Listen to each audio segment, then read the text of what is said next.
His wife, Eleanor, Roosevelt's wife, is pretty suspicious of Churchill, and particularly of Churchill's tendency to keep her husband up late at night, chatting and drinking and so on. But Roosevelt enjoys it. And when Churchill's in Washington in the White House in December 41, they go to and fro from rooms. And on one occasion, Roosevelt's wheeled into Churchill's suite and there's nobody there. And then suddenly the bathroom door opens and Churchill comes out with virtually nothing on except a towel. So Roosevelt kind of backs off and Churchill calls him back in. He says, "The Prime Minister of Great Britain has nothing to conceal from the President of the United States." Welcome to Creating Churchill, an alternative biography of soldier, journalist, war leader and greatest Briton, Winston Churchill. His story has been told so many times, his bulldog image has become so familiar, that today Churchill can seem more meme than man. So this podcast series aims to get closer to the real Churchill, seeing him once again as his contemporaries saw him, the people he collaborated or clashed with.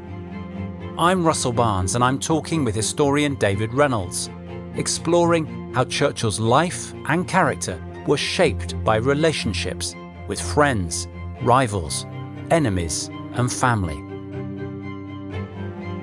In this episode, Winston Churchill's relationship with the leader of Britain's closest ally during World War II, the American President Franklin Roosevelt. What it reveals about Churchill's political skill, and also about his human side. I first asked David whether forging the alliance with Roosevelt, drawing America out of isolationism, could be seen as one of the greatest achievements of Churchill's wartime leadership. Yes, I think so. If you look back from now and over the rest of the 20th century, that notion of a special relationship with the United States, which is, of course, Churchill's own phrase, special relationship, is one that's become central to British foreign policy during the Cold War and after the Cold War. And that was certainly a major part of Churchill's achievement.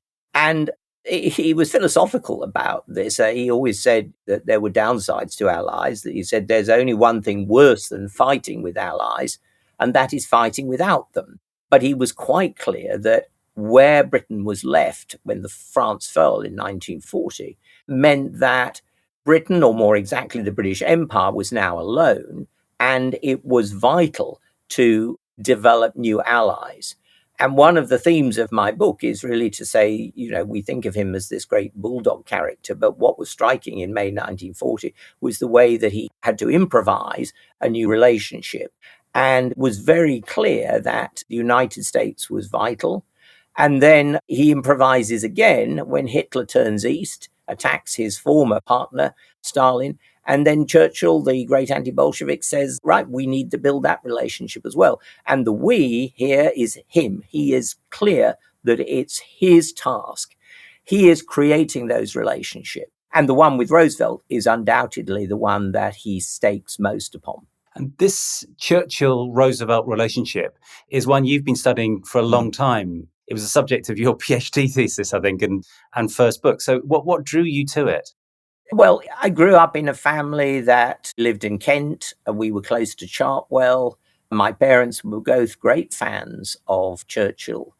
Though I learnt a lot, I remember as an early teenager, we had some Welsh friends in South Wales who came for lunch. They were in London on tourism. And Eric, the father, looked at my dad's bookshelves and he said, "Oh, we've got a great fan of Churchill here."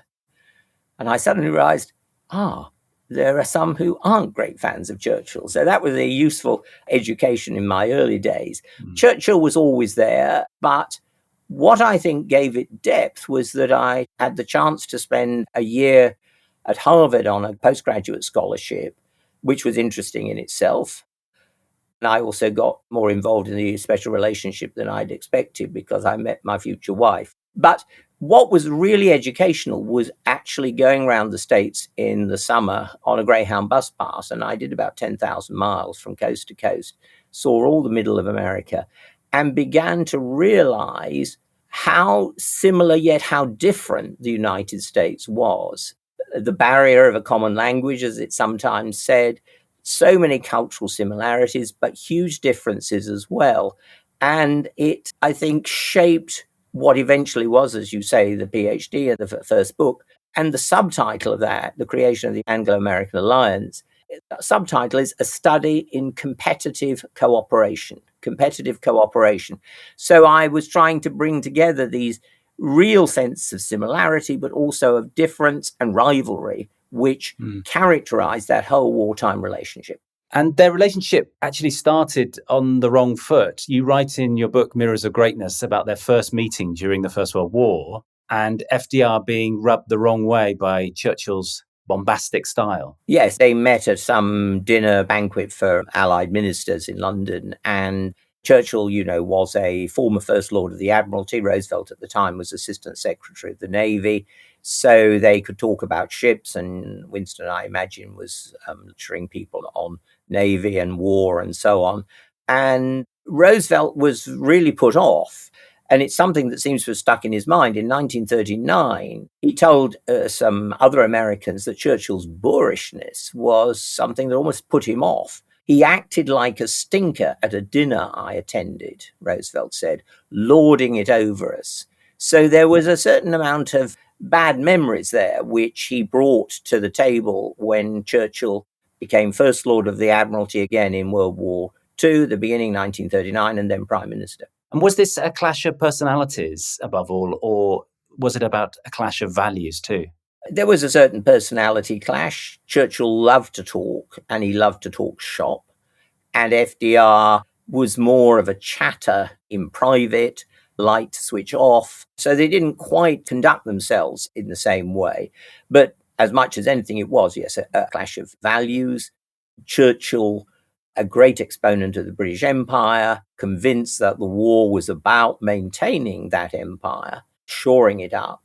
Roosevelt, with now a very strong, dawning sense that the fall of France, the complete mess in Europe, meant that the United States was emerging as the power of the future. And he was very suspicious of Churchill's, what he called Victorian attitudes to colonies and empire and so on. There was a sense that, although Roosevelt didn't use that phrase, this was now the American century, and the others needed to just accept that.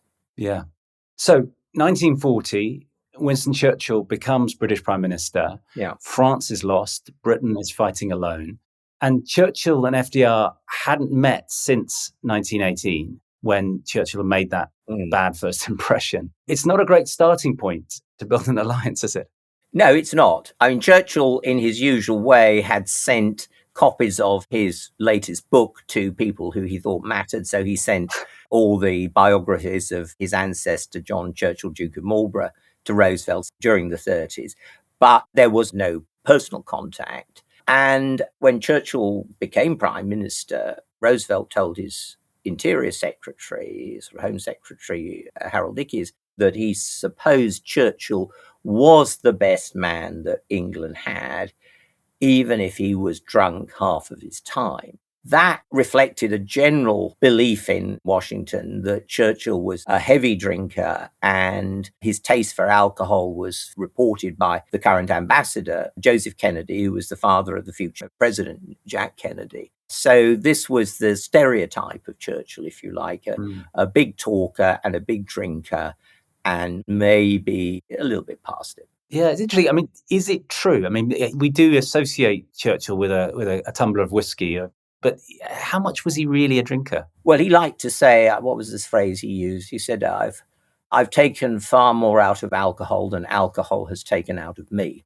And most of the time he could hold his drink. I think there's a few examples, we may get onto one when we talk about Stalin, where he was a bit the worse for wear. And certainly you can find some of the gossipy diaries saying that at times. Yeah. But his capacity for work, his energy was not affected very much of the time, if at all. This was a man with a formidable energy, particularly when he really wanted to get something done. So despite all this whispering about drinking and so on behind the scenes, there was actually hard bargaining going on as Churchill tried to draw America closer to the British side. Yeah, well, he's in a difficult situation. On the one hand, Britain is really in a bad situation in the summer of 1940, and you don't need access to intelligence reports to show you that. You can read it in the daily newspapers any day in Washington and New York. So Churchill has to project an image of confidence, which is what he does so well as Prime Minister, but also to say, well, we just need a bit here or a bit there and so on. And one of the things that really was central in the summer of 1940 is the request that the United States provide what was described as 50 overage destroyers. This is a kind of nice euphemism. These were essentially World War I destroyers that had been mothballed. Their potential utility was a bit open to question, but symbolically it would be very important. And certainly it would help with some of the escort problems of getting convoys into British ports and things like that when the U-boats were present and dangerous. And the eventual deal that was worked out was that because there had to be some kind of deal, the United States government could not suddenly give a free gift, as it were, hand these over, and Congress would have been appalled, and was, at the idea. So it had to be a trade-off. So the idea was that in return, the British would give the United States leases on bases that they could create in the Caribbean, in various islands of the West Indies, and so on. And this then caused a lot of problems in London because there was a feeling that if you give the United States those leases, 99-year leases, well, in fact, you're pretty much handing those areas over. And that would be like giving up some of our colonies to the United States. So that was a tough argument for Churchill. And then when the United States came up with the notion of Lend-Lease, which is another really Roosevelt's brainchild, in other words, saying, okay, we're not going to repeat all those war debts that we got entangled with after the First World War. We will give you certain material that you want because that is useful to the forward defense of the United States, that Britain is America's front line, in effect, and we'll sort out the payments afterwards. So it was a sort of blank check that the Americans would fill in the bill for afterwards. And, some of British officials were kind of wary about that, but beggars can't be choosers. And then the US did do a few things just to satisfy, particularly the Treasury Secretary, like commandeering $50 million of British gold reserves in South Africa as a kind of guarantee for the purchases and so on. And when we get on to other things, the Atlantic Charter later on, which is talking about advancing self-government in the countries that had been freed from tyranny, whereas Churchill wanted to say, well, that's just, we're talking about countries freed from Hitler's tyranny. The US said, well, there are empires of various sorts, and perhaps you should be moving faster on self-government for India and British colonies. So this was the kind of texture of this, what I call competitive relationship, competitive cooperation. There's a lot of friction as well as the kind of hands across the sea relationship.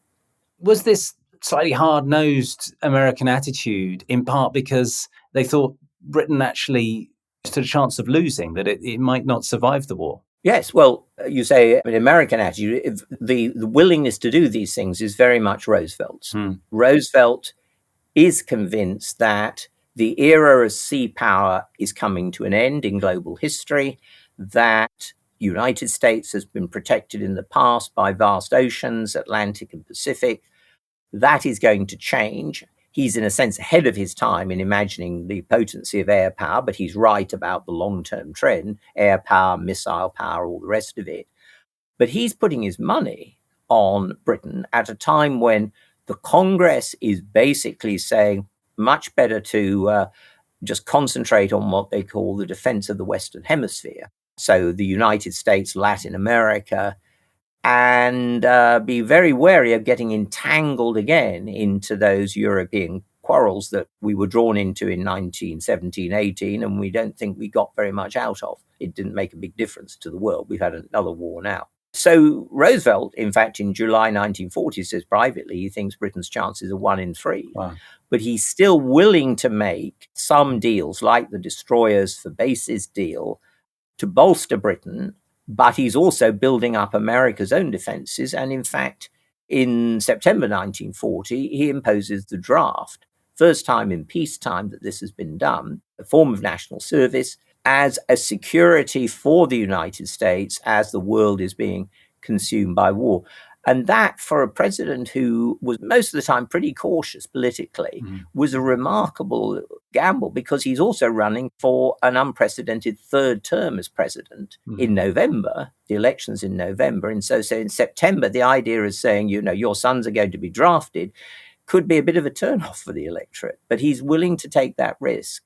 And Churchill understands that, and Churchill respects the fact that Roosevelt is doing things for America's own interest, but with things that are very politically courageous and, of course, supporting the British cause. And then in August 1941, things start to shift dramatically with Churchill and Roosevelt's first meeting during the war. Yes, that's right. So this is at Placentia Bay in Newfoundland.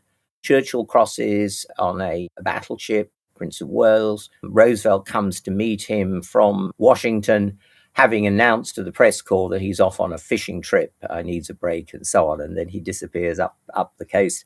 And it's an important moment, I think.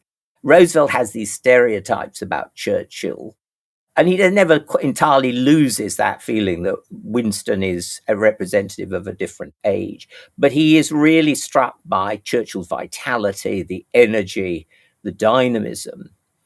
And also, Churchill realizes for the first time the extent of Roosevelt's infirmity.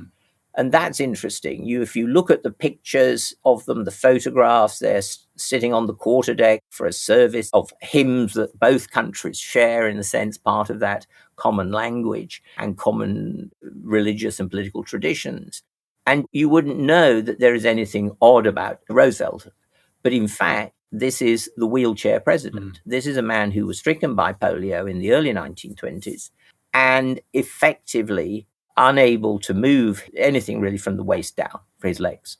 He always hoped to get over it, and he strengthens his torso and all the rest of it, but he's never able to walk again unaided. When he is seen upright in photographs, it's because he has leg braces on, metal braces that hold his legs upright, and then he's usually walking with somebody helping his arm, one of his sons, or using a cane. So the perspective is that he's recovered from polio, but still has some leg problems. One biographer said, he's crippled, but not lame. That's the perspective.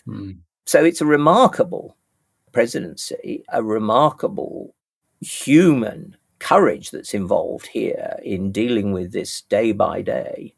And Churchill realizes that. Yeah. And Churchill is somebody who, he said, courage is the highest virtue.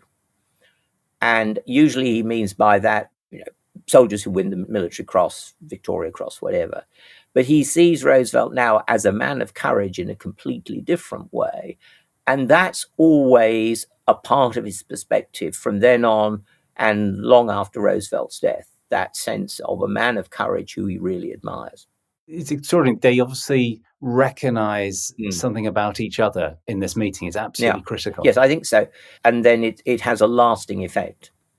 So obviously after this meeting in December 1941, the Japanese attack Pearl Harbor and Germany also declares war on the United States. So Churchill's lengthy courtship of FDR really now pays off. Yes, he writes in his memoirs, which is several years later, but still capturing that sense of elation. So we've won at last. We can see victory ahead now because of the huge power of the United States, the huge economic and manpower power. Yeah. And immediately after Pearl Harbor, Churchill invites himself to Washington because of the urgency of talking, as he says, to Roosevelt.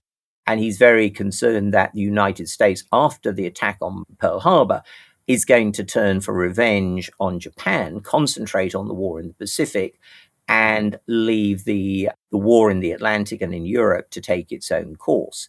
So he is determined to get across the Atlantic as soon as possible. And then Roosevelt, when he knows this is coming, he says, well, you should come and stay in the White House. And that is a rare accolade. Churchill imagined he'd stay in the British Embassy in Washington. Roosevelt invites him to come to the White House, and they have bedrooms on the same floor.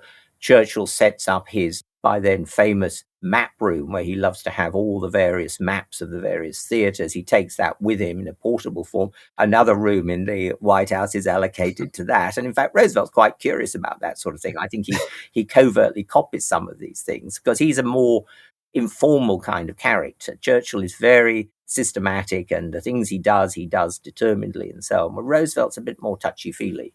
But yeah, they get on very well. So Churchill's obviously demonstrating his skills as a military planner.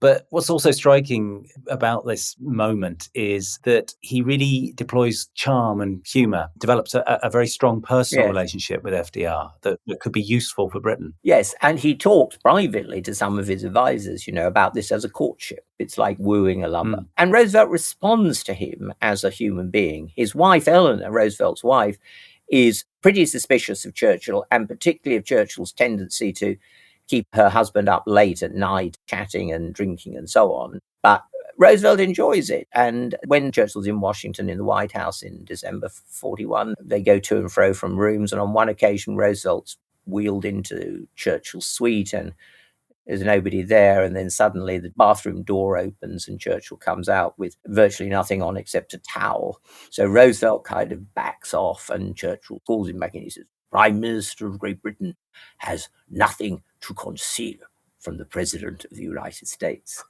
which is such a good story that you have to check it, but it does seem true. That tells you something, I think, about the relationship, particularly at that stage in the war. And FDR now invites Churchill back to his home, his country home in Hyde Park, New York State. Yes, that's right. The next time Churchill goes there, and then Roosevelt's very keen to show him around the estate. This is the old family home, and it's pretty hilly around there. It's on the banks of the Hudson River. And Roosevelt's got a special car which has been adapted entirely for hand controls. So the brakes, the gears, everything is done by the hands because he can't use his feet. And Churchill does note, and he recalls it in the memoirs, Roosevelt's breezy propensity for driving around and then backing up and going somewhere else. And there are a few points where Churchill really thinks we might go right down over the bank.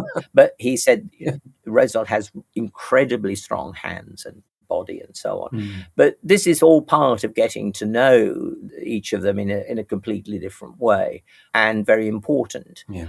And the relationship does become very warm in 1942. And another episode that Churchill never forgot was in the summer of 1942, Churchill is in the White House again when news comes through of the collapse, the fall of Tobruk, the key port in North Africa.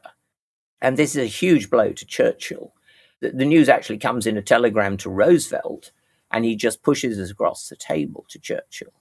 And you could imagine another leader saying, "Well, you blew that one, didn't you?" Roosevelt says nothing. He just says, "What can we do to help?" Yeah. And Churchill, gathering himself, says that, well, what we need is more tanks in North Africa.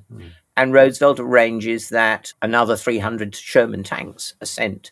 Now, at this stage, America's in the war, but it's heavily pressed in the Far East. It's still training troops and everything. So diverting those tanks to the Mediterranean theater is a considerable act, again, of gambling on Britain and of support for Britain.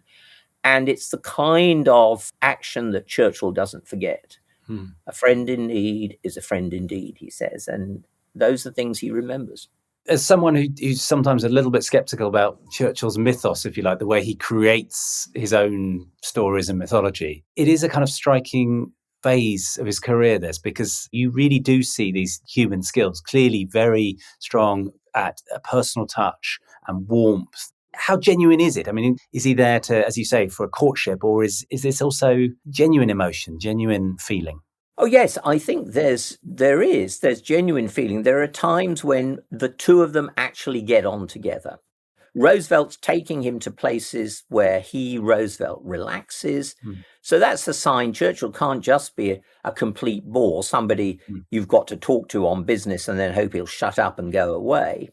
But despite that, I would say Churchill's respect for Roosevelt, his admiration, his affection, frankly, is very deep. And there's nothing quite like that on Roosevelt's side.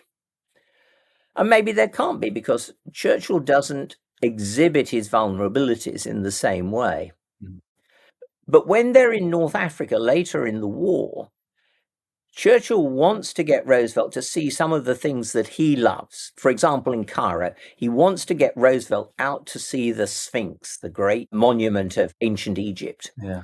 And Roosevelt would love to do it. When Churchill suggests it, Roosevelt almost starts to pull himself up from the chair.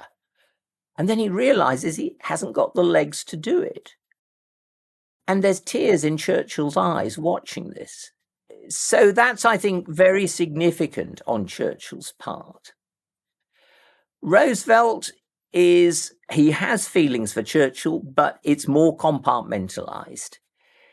In a sense, he can relax occasionally with the man, but he never forgets his sense that now America's time has come and the British are voices from the past.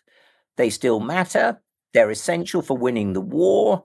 Britain's essential for stabilizing the peace. But Britain is definitely going to be the junior partner in this new American century.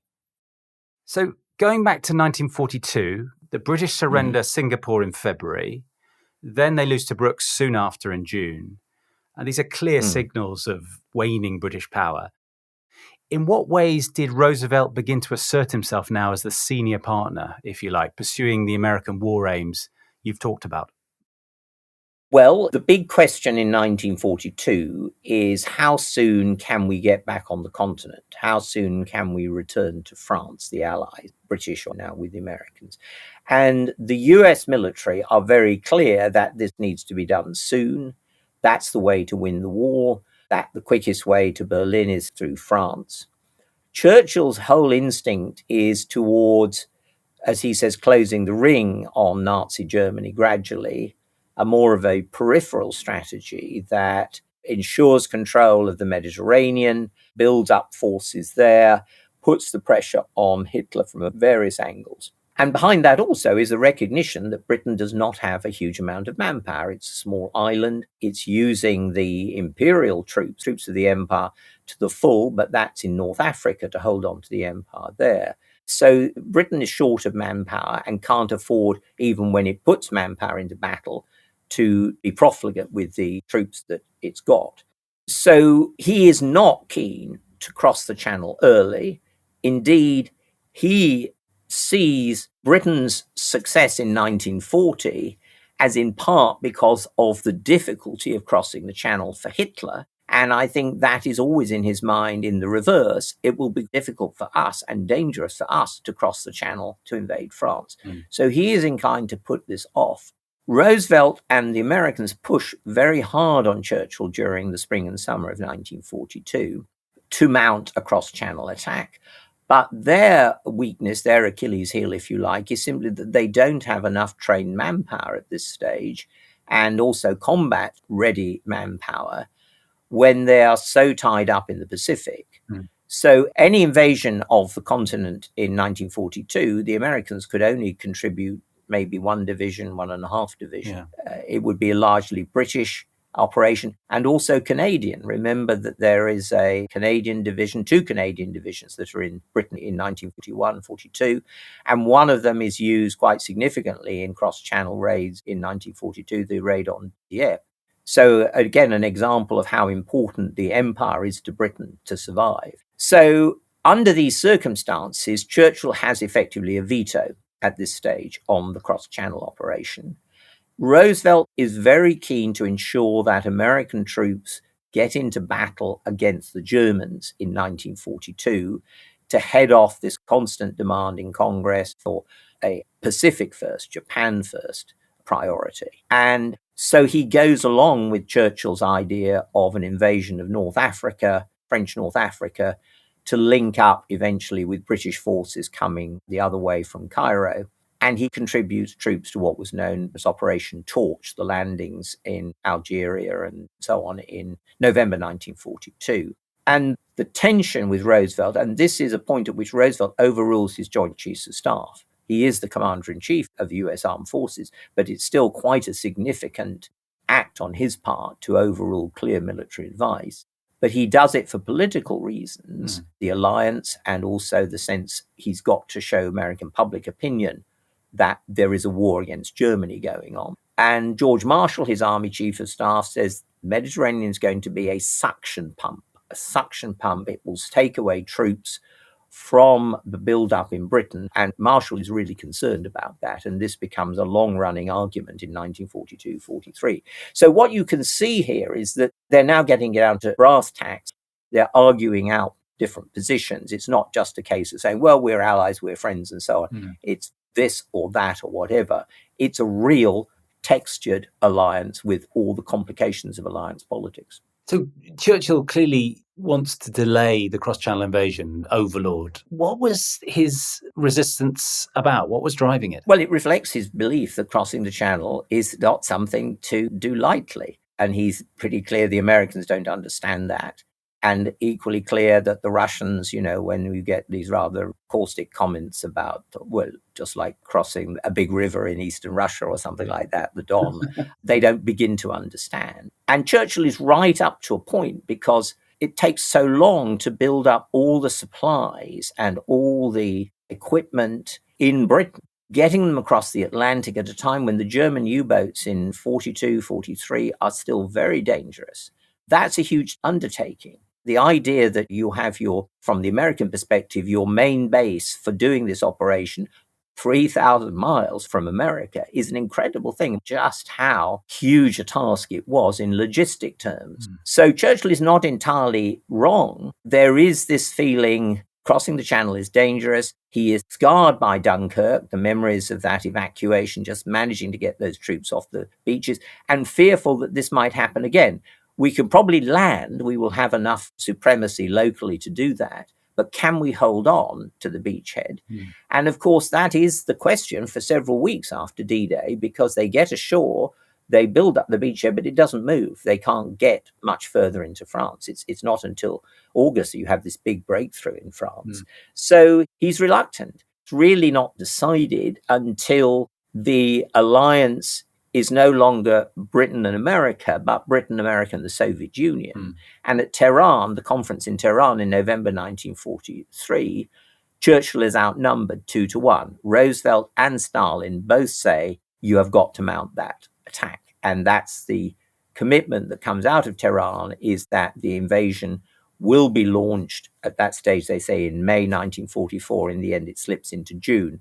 But Churchill wouldn't have done that, I think, without the weight of two allies against him, as well as the recognition that now the build-up is developing and the war is going better and the Germans are more on the defensive.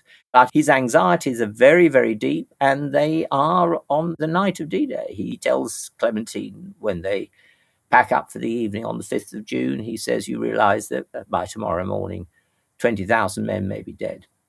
And the outcome is not to be taken for granted, and that those fears are ones that are with him. Yeah. So these pressures of war and these strategic tussles must have taken a toll on Churchill and Roosevelt's relationship. And after D-Day, it seems like their relationship becomes more strained. Well, in part because Roosevelt is really ailing now. Going to Tehran is a huge undertaking for him in terms of ships and travel and everything. And he comes back, and it's clear that he's worn out. There's all sorts of health problems, which in his usual Roosevelt way, he kind of gets people to stop fussing about and so on, dismisses. Eventually, his daughter persuades him to have a proper checkup at the Bethesda Naval Hospital. And the results are pretty dire. This is a man clearly with heart disease, high blood pressure, iron deficiency, all sorts of things. It's a huge list. And you'd have to say that this is a president now clearly ailing. And the trip to Yalta in February 1945, in a way, finishes him off. So a lot of the problems are to do with Roosevelt fading away. And Churchill has that sense now that he can't quite get the president in the same way. If they meet personally, Roosevelt doesn't want to have a long meeting and so on. He needs to go and rest. So that's quite a lot of it. But also, we're now seeing the balance of power in the alliance shifting quite dramatically. And Roosevelt now having once gone against his Joint Chiefs in 1942 over the North Africa campaign, is now very much on their side, that the campaign in Mediterranean, they've now moved on, the Allies have now moved on to Italy, but this has got to be wound down. It's a British sideshow. Everything needs to be concentrated on crossing the Channel. So it's partly Roosevelt and Churchill separating a bit, distancing themselves, but also it's that sense of the balance of power in the relationship changing. And what you see particularly is that Churchill is not interested in more big conferences. What he wants is quality time with the president on any event. I need half an hour with Franklin or whatever it is. And he's fighting a losing battle. Yeah. And with the situation on the ground now, as you say, in Western Europe, it's pretty clear militarily that Britain is the junior partner. It's American priorities that are advanced. Yes, Churchill wants to continue the campaigns in Italy in autumn of 44. Instead, the Americans say, no, all the resources must now be concentrated on opening up a second front in France from the south, invading southern France, to support the landings in northern France, the D-Day landings. And that's something that Churchill really doesn't like. And he says, the American Joint Chiefs, when he's in a particularly petulant mood, he says, well, one of the stupidest strategic teams ever seen. But it's an expression of his frustration. He can't do anything about it. And what, as I say, is striking is Roosevelt now is fundamentally in agreement with his Joint Chiefs, and he really doesn't care if Churchill objects to it. Do you think that Churchill, in a way, had a slightly old-fashioned view of war? I mean, you mentioned Roosevelt saw the era of sea power coming to an end. And is there a sense that Churchill's reluctance was he still had a kind of conception of a kind of gradualist approach to military conflict? Yeah, well, I think maybe also just almost an infantryman, a foot-slogging man's attitude to it. Because it's strange, he is one of the pioneers of the tank, but he doesn't really conceive of warfare as mobile in the way that is now the case. Yeah. So, for example, when they land on one of the beaches in Italy, and then he's asking for what are the details, how many combat troops are there, and then what are the number of support troops? And then he looks at this and he says, we seem to have a great superiority of chauffeurs. So what he believes, and he uses the term, he believes what matters in war is bayonets.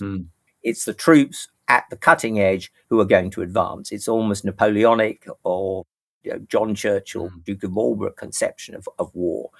And part of his objection to the American idea of a campaign from southern France to join up with Eisenhower's forces, US Supreme Commander, another sign of the times, is that it's such a long way. And he's astonished how quickly they move up the Rhone Valley because it's motor support and motorized military operation. And the same is true when they finally break out of the northern France beachhead. He says to General Bradley, how do you manage to move your troops so fast? And Bradley says, it's trucks, huge lines of trucks, taking the supplies, the petrol that's needed, those crucial things, the ammunition. That's how the army is being fed. This is not the world of the 19th century any longer. And I think Churchill never quite grasps that, even if he is fascinated by this side of the war and all the rest of it. So arriving in early 1945 now, Churchill is understanding that Roosevelt, who he invested so much in, is really, as you said, ailing. He's really unwell. Yes, it became clear immediately to the British delegation for the Yalta Conference when they met up with the Americans. And you could see this is a man who's lost weight, who's got dark circles under his eyes, is pretty vacant part of the time. And after the Yalta Conference, Roosevelt's infirmity is fairly evident. Churchill gets some useful words from another White House aide to help him understand this. And so he stops sending Roosevelt these long policy messages that it's clear Roosevelt's not reading and, of course, not answering either. Indeed, Churchill recognizes that many of the answers he's now getting are actually from Roosevelt's aides, not in any way personal message from the president. So, in fact, he shifts to sending rather more chatty reminiscences about their past and, building up that sense, well, it's really important friendship, it will be valuable for the future and so on. And, think of some of those wonderful times we had. But you realize that he must sense that Roosevelt's days may well be numbered. And then on the 12th of April 1945 comes news that Roosevelt has had a massive stroke and has just collapsed and died. And it's interesting, Churchill's reaction. Most people imagine that he will want to go to the funeral in Washington, be there, and also to be there to cultivate the new president, Harry Truman, who's Roosevelt's vice president, who's always been in the shadows, doesn't know much about foreign policy. You'd imagine Churchill wants to get a word into his ear quickly. And Churchill does think about this. Indeed, there is a plane ready to take off for Washington. And then Churchill thinks again about it, partly because his foreign secretary, Anthony Eden's already out of the country. There's a big planning conference for the new United Nations taking place in San Francisco. And also, I think, because the coalition government is now starting to break up and Churchill doesn't want this to happen while he's away. But somehow I think that there's also the other side of Churchill, the man of words, the man who understands that words are essential for creating an impression, creating a narrative, the historian as well as the politician and statesman. And he wants to have time to make a really powerful valedictory address about Roosevelt, which will shape the narrative of not only their relationship, but about the special relationship more generally. And I dug up a bit of the speech to give you a flavor of it. He ends by calling Roosevelt the greatest American friend we have ever known and the greatest champion of freedom who has ever brought help and comfort from the new world to the old. Very resonant, very Churchillian phrases, but in a way saying, okay, that's how you need to remember him. That's how I remember him. That is going to be the narrative thereafter. And perhaps Churchill felt that it was more important to think historically for the long course rather than react immediately for saying we must do something to influence the new president. And I think it's an interesting example of how Churchill was so unusual amongst his fellow statesmen in that combination of the immediate energy and also the long view shaped by an almost romantic sense of history. And he's somebody who seems to genuinely be driven by emotions in these relationships, which is incredibly unusual. Yes, he's a very emotional man. And yet there are times when it's very selective. So his wife, Clementine, for example, is always suspicious of the cronies that Churchill has, people like Beaverbrook, the newspaper magnate, and so on, who she feels he's just spending too much time with and spending too much time listening to. And in those senses, you could say she has got sharper emotional antennae than him about some of those relationships. But in terms of the key ones, he invests a huge amount of time and energy drawn in personally to these relationships with other leaders, partly for the interest of his country, but also I think because, again, we come back to him as a writer, a biographer. He's fascinated by people, endlessly so. And that's a striking part of it. And I think Roosevelt and Stalin are the two people that in different ways involve him most, very different ways, in fact. Affection for Roosevelt, he never feels in the same way for Stalin, obviously. But Roosevelt, yes, it's something that goes personally because of the way in which he admires men of courage. So overall, this is a relationship of two very different leaders, very different personalities, as we've explored, and under an intense pressure of war. It had an enormous impact, clearly, on shaping the whole course of the war. But would you say it's also shaped British assumptions and foreign policy ever since, really? Yes, Churchill, as I said, coins or popularizes this phrase special relationship. It was something that British politicians don't use it so much now, but it's essentially the keystone of British foreign policy ever since the Second World War. All those close relationships that were forged in wartime in terms of military intelligence, close diplomatic cooperation aided by the advantages of common language, that British and Americans, civil servants, if you like, could just talk to each other more naturally than if you had a language barrier. And also the sense of a lot of common interests, not duplicated, not completely equivalent, but nevertheless very, very important. So yes, it's mattered to Britain. It mattered a lot to America in the Cold War. Britain's bases around the world, while we still had them, were significant in terms of Cold War containment. But I would say that Churchill played a huge part in that, in shaping that, and helping to encourage the Americans to stay in Europe, involved in European affairs after the war. When he's no longer in government, the Labour government does that. But Churchill is certainly a key figure in Americans looking towards Britain, because by that stage, unlike his reputation in the 1930s, for many, many people in the United States, Churchill is a major war hero, a key figure in global politics, a news item all the time. This is a completely different Churchill from the one that Americans saw in the 1930s. Yeah. It's become a bit of a truism that there are no friends in politics. But would you say that with Churchill and FDR, we might call them friends?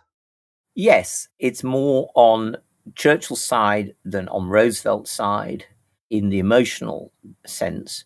But Churchill and Roosevelt both understand the importance of working together in international affairs. They were also both believers in personal diplomacy. Roosevelt loathes the State Department, the striped pants set, he calls them. If it's a relationship that matters, he will do it, and he will do it in his own ways, often with considerable amount of two-facedness and cunning about it. So these are two men who naturally go to the top in this relationship. And insofar as people from two completely different countries with very different interests and power positions can be friends, this is something like it. But I still haven't changed my view that when we're talking about the Anglo-American relationship, it can't be romanticized into perfect harmony. It's a relationship of competitive cooperation, and one just has to keep both those things in mind when we think of Roosevelt and Churchill in the Second World War. You've been listening to David Reynolds and Russell Barnes in Creating Churchill. Please rate, review and recommend our show on your favourite podcast app. Follow us at @creating_hist on X or Instagram, and send us your comments and questions by email to info@clearstory.co.uk. Creating History is produced and edited by Russell Barnes, with music by Rich Farnsworth, digital marketing by Lee Mann, and sound engineering by Andrew Chappell. Creating Churchill is a Clear Story, Creating History production.